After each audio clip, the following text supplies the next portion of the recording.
Dear students, आज हम planning की चर्चा करेंगे। प्लानिंग अर्थात नियोजन। Planning is the art of management. नियोजन को प्रबंध का हृदय कहा गया है। जिस प्रकार मनुष्य के शरीर में हृदय सबसे महत्वपूर्ण अंग है, हृदय गति के चलने से मनुष्य जीवन बना रहता है, अन्यथा समाप्त हो जाता है। ठीक इसी तरह से प्रबंध भी नियोजन के माध्यम से ही समस्त कार्य संपन्न करता है। यह प्रबंध का एक सर्वप्रमुख एवं सर्वोपरि कार्य है। नियोजन का सार पूर्वानुमान को कहा जाता है। पूर्वानुमान अर्थात फॉरकास्टिंग, अर्थात वर्तमान में खड़े रह करके भविष्य को देखने का प्रयास करना कि भविष्य कैसा होगा, उसमें चलने वाली गतिविधियाँ किस प्रकार की होगी। और नियोजन का आधार निर्णयन है। Basis of planning is decision making, अर्थात निर्णय के माध्यम से ही हम विभिन्न प्रकार की कार्य योजनाओं को संपादित करते हैं। तो किसी कार्य को कब, किसके द्वारा, किस समय, किस प्रकार से किया जाना है, इस बारे में किसी भी प्रकार के ठोस निर्णय लिए जाना, यही निर्णयन कहलाता है, यही प्लानिंग है। निर्णयन को और बेहतर ढंग से समझने के लिए हम इसकी प्रकृति और विशेषताओं की कुछ चर्चा करेंगे। इन बिंदुओं से हम निर्णयन को ठीक प्रकार से समझ सकते हैं। नियोजन का सार पूर्वानुमान है, अर्थात भविष्य में देखना कि भविष्य किस तरह का होगा। जिस तरह के परिवर्तन टेक्नोलॉजिकल आ रहे हैं, ग्राहकों की पसंद फैशन रुचियों में आ रहे हैं, आवश्यकताओं में आ रहे हैं, इन सब को गौर करते हुए यदि भविष्य को हम देखने का प्रयास करें तो इसे पूर्वानुमान या फॉरकास्टिंग कहा जाता है। इसी आधार पर हम नवीनतम वस्तुओं और सेवाओं का नियोजन कर सकते हैं और उनका उत्पादन कर सकते हैं। दूसरा, यह प्रबंध का सर्वोपरि कार्य है। नियोजन को प्रबंध का सबसे पहला कार्य माना जाता है, क्योंकि नियोजन के अंतर्गत ही विभिन्न प्रकार के उद्देश्यों या लक्ष्यों का निर्धारण होता है, नीतियों का निर्धारण होता है, और जिन उद्देश्यों और लक्ष्यों को हमने तय किया है उन्हें कैसे प्राप्त करेंगे, इस बात को सुनिश्चित किया जाता है। बिना किसी योजना के व्यक्तियों के किसी संगठन की मोटिवेशन की, कोऑर्डिनेशन की या कंट्रोलिंग की कोई महत्ता नहीं होती है, और इसीलिए नियोजन को प्रबंध का सबसे पहला और प्रमुख कार्य माना जाता है। अगला पॉइंट है, नियोजन सर्वव्यापी है।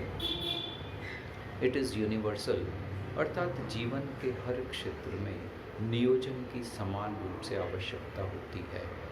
घर चलाने वाली एक गृहिणी हो, या स्कूल या कॉलेज में पढ़ने वाला कोई स्टूडेंट हो, किसी खेल को खेलने वाला खिलाड़ी हो, या किसी व्यवसाय को संचालित करने वाले कोई मैनेजर्स, इन सभी लोगों को अपने अपने कार्य को ठीक रूप से संचालित करने के लिए नियोजन की समान रूप से आवश्यकता होती है। इसीलिए इसे सर्वव्यापी या यूनिवर्सल कहा गया है।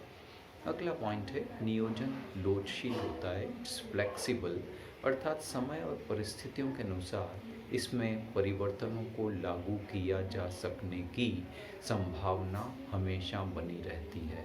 उदाहरण के लिए कोविड का समय लगभग 100 वर्षों की अवधि में एक बार आया, और इसके चलते ऑनलाइन क्लासेस एवं अन्य कई गतिविधियों को हमने समायोजित किया। तो नियोजन की एक विशेष बात यह है कि इसमें समय और परिस्थितियों के अनुसार किसी भी तरह का परिवर्तन किया जा सके। अगला पॉइंट है नियोजन विकल्पों में से सर्वश्रेष्ठ का चुनाव है। अर्थात अपने लक्ष्य या उद्देश्य को प्राप्त करने के लिए जितने संभव रास्ते हो सकते हैं, विकल्प हो सकते हैं, उन सब को डायग्नोस करके, एनालाइज करके जिस राह से सबसे कम समय में, सबसे कम जोखिम से और बेहतर तरीके से हम किसी लक्ष्य को हासिल कर सकें, वही सर्वश्रेष्ठ नियोजन या कार्य योजना हो सकती है। लेकिन हमें समय और बजट को ध्यान में रख कर के ही इसका कोई न कोई अंतिम निर्णय लेना होता है। फिर है यह एक निरंतर प्रक्रिया है। नियोजन अर्थात एक बार कोई योजना बना लेने से कार्य संपूर्ण नहीं हो जाता या नियोजन समाप्त नहीं होता। इस योजना के लागू होने के साथ साथ आगे आने वाले समय में हम क्या करना चाहेंगे, इसके लिए पुनः नए नियोजन की प्रक्रिया निरंतर जारी रहती है। अगला पॉइंट है यह एक बौद्धिक कार्य है, इट्स अ मेंटल फंक्शन। अर्थात इसमें सोच विचार करना, विभिन्न पहलुओं पर विभिन्न पक्षों से या एंगल से विचार करना और उसके बाद में निर्णय लेना, ये सारे काम चूँकि मानसिक और बौद्धिक कार्य हैं, इसलिए इसको एक बौद्धिक प्रक्रिया के नाम से जाना जाता है।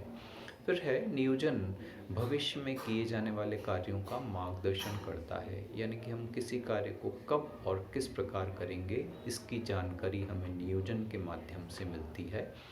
फिर है यह प्रबंधकों की कुशलता का द्योतक है। अर्थात किसी योजना के सफल हो जाने पर इस योजना को बनाने वाले प्रबंधकों को कुशल प्रबंधक कहा जाता है, जबकि किसी योजना के फेल हो जाने पर प्रबंधकों को भी अकुशल या फेल्योर माना जा सकता है।